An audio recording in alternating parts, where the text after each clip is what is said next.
I'm gonna make some lighted charcuterie boards out of this silver maple, which has carpenter ant galleries in it. I'm sitting next to our 100-year-old silver maple tree, and sadly we had to cut it down this last fall because it was dying. Subscribe to see all the fun projects we're doing with the giving tree.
After a lot of painstaking work, my charcuterie boards are pretty much done. I probably did, 10 different iterations of adding epoxy to these, and had to put lights into this one 3 times because I kept nicking the wires. So surely there's a better way to do this. There's probably sturdier lights and such, but I think these turned out great. These are beautiful boards without the lights, and you can see it still glows through there.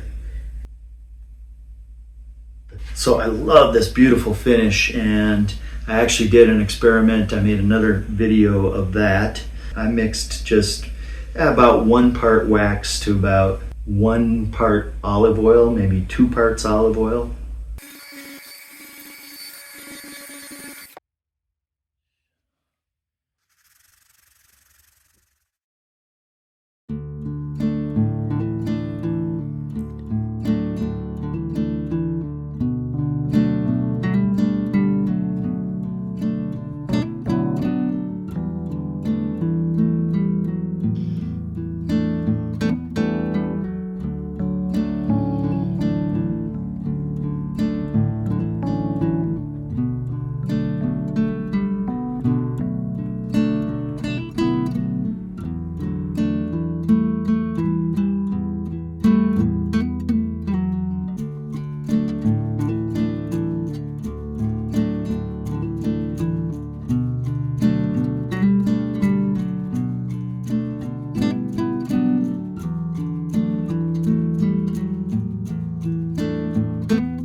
So if you want to see some of the other projects we're working on, subscribe and check out the playlist called The Giving Tree.